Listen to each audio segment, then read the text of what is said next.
Saudara-saudari terkasih, apakah saudara sudah memulai hari ini dengan penuh sukacita dan punya niat untuk berbuat baik meskipun kecil?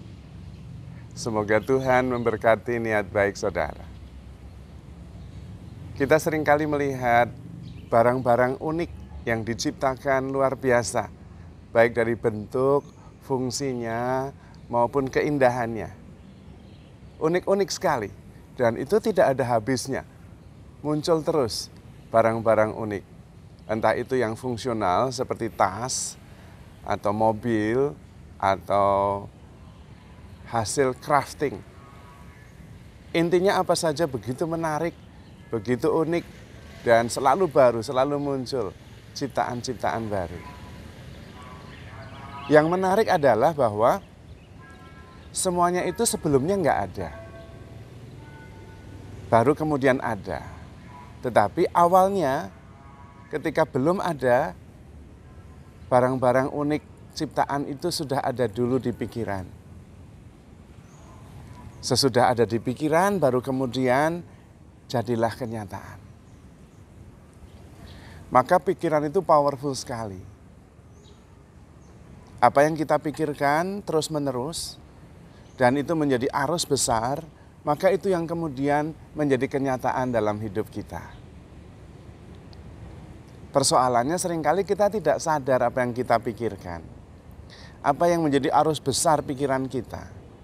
Dan karena itu kita juga tidak mengerti kenapa hidup kita menjadi seperti ini.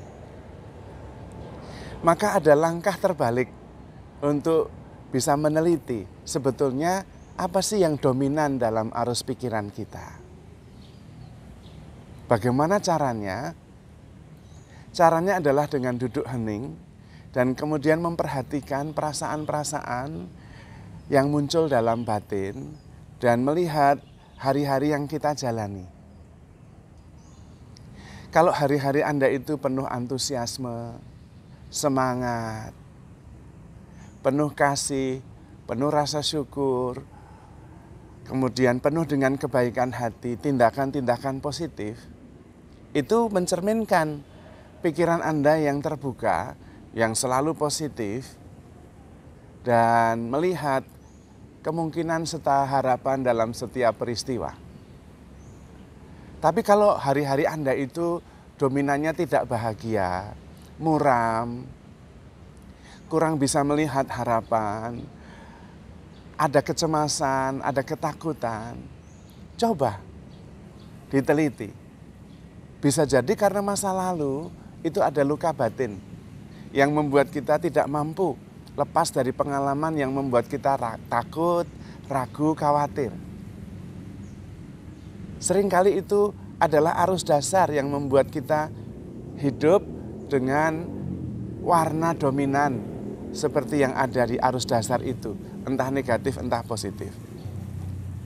Maka perlu bertanya diri, sebetulnya secara umum saya ini dalam hidup ini puas atau khawatir atau gelisah atau tidak bahagia.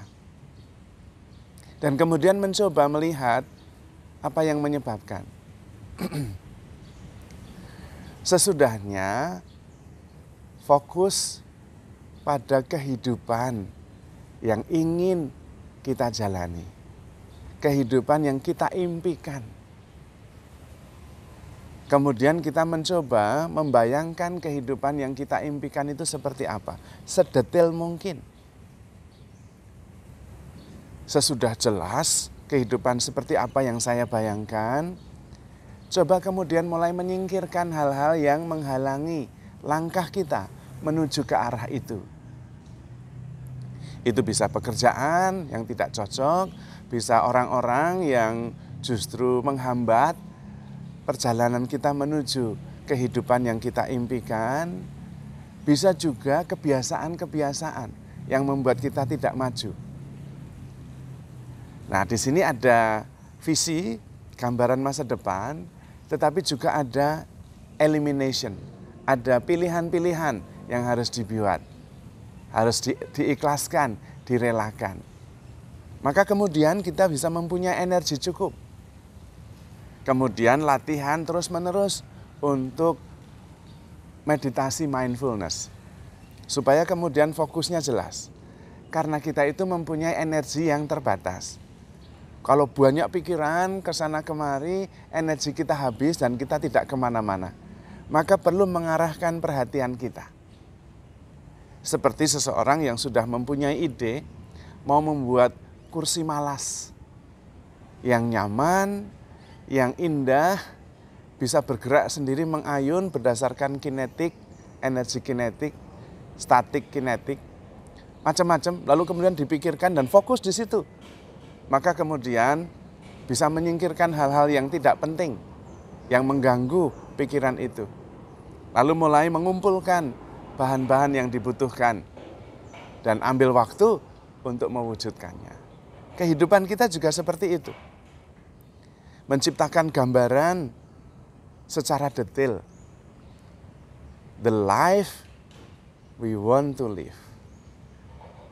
Kehidupan yang kita impikan, ingin kita jalani seperti apa. Sedetail mungkin. Dan kemudian mulai mengarahkan hati ke sana, pikiran ke sana, dan menyingkirkan yang tidak perlu. Banyak hal. Supaya memang ada energinya terfokus. Lalu mengambil langkah untuk mewujudkannya step by step setiap hari. Sehingga kita fokus, energi kita juga tidak terboroskan oleh pikiran-pikiran yang tidak jelas, tetapi juga sikap dan juga kegiatan kita itu mengarah pada tujuan yang lebih spesifik. Dan dengan cara itu kita juga bisa merasa lebih percaya diri. Karena kita kemudian melangkah dengan pasti menuju arah tertentu. Tidak asal jalan dan sekedar berputar-putar seperti rat race yang membuat kita tidak maju kemana-mana. Tetapi mindfulness practices, praktik-praktik meditasi itu penting. Supaya kita kemudian mempunyai pemikiran yang jernih untuk melihat visi ke depan. Dan itu membentuk kehidupan kita. Kita mesti ingat bahwa pengalaman dan cita-cita itu tidak terjadi dalam 1 atau 2 hari. Maka perlu ketekunan, kemudian juga memilih-milih apa yang memang mendukung dan mendorong kita untuk mencapai tujuan yang ingin kita jalani. Tetapi kita perlu mempunyai gambaran yang jelas tentang kehidupan yang sungguh kita impikan. Supaya kemudian kita mempunyai tujuan yang jelas. Dan mengetahui langkah-langkah yang dibutuhkan. Dan di situ ada pilihan-pilihan yang menolong kita untuk mengatakan tidak pada banyak hal yang tidak mendukung kita kepada arah yang kita tuju. Ada banyak kegiatan sosial yang hanya memboroskan waktu saja dan tidak mendukung kita pada tujuan yang ingin kita capai. Ada juga banyak orang-orang yang hanya membuat kita berpikir negatif dan justru menghambat kita untuk melangkah maju menuju kehidupan yang kita impikan. Ada juga banyak pekerjaan yang membuat kita tidak bersemangat, membuat kita tidak maju. Maka kita perlu memilah-milah, memilih-milih karena energi kita terbatas. Maka harus difokuskan pada cita-cita yang jelas dan achievable, dapat dicapai. Dan kemudian di breakdown setiap hari dengan langkah-langkah sederhana. Tetapi jangan lupa menikmati sukacita sederhana yang bisa kita nikmati dari pengalaman mencapai cita-cita kecil yang kita harapkan setiap hari. Itu yang kemudian memberi kita motivasi, memberi kita semangat untuk terus maju. Dan pada ujungnya kita bisa mewujudkan apa yang sudah kita impikan. Tentu dengan berdoa, dengan yakin bahwa Tuhan juga berkenan. Karena memang Tuhan ingin kita bahagia. Tuhan ingin kita menjalani hidup yang sungguh kita impikan. Yang membuat kita fully alive, hidup sepenuhnya. Maka jangan sekedar hidup seperti otomatis, seperti robot. Jangan. Mulai dengan hening, kemudian mengambil jarak dan melihat apa yang sungguh-sungguh kita inginkan dari dasar hati. Pertama melihat sebetulnya kehidupan yang kita jalani selama ini sudah sungguh memuaskan atau belum. Apa arus dasarnya? Lalu dari situ membangun sebuah visi tentang kehidupan yang kita impikan dengan sangat jelas. Lalu mulai memilah-milah apa yang memang perlu dan mendukung dan apa yang tidak perlu. Dan dengan langkah-langkah kecil yang kita rayakan setiap kali kita berhasil, kita akan mencapai visi besar kehidupan yang kita inginkan. Marilah kita latihan untuk fokus mindfulness pada kehidupan yang kita impikan dan menjadi pribadi yang terbaik yang kita idam-idamkan. Tuhan pasti berkenan karena Tuhan ingin kita menjadi pribadi yang terbaik dan menjalani kehidupan yang sungguh-sungguh membuat kita puas dan bahagia. Dan jangan lupa, Tuhan selalu mendukung kita, menemani kita, mencintai kita. Maka, handle yourself with care, because you are loved. Tuhan memberkati.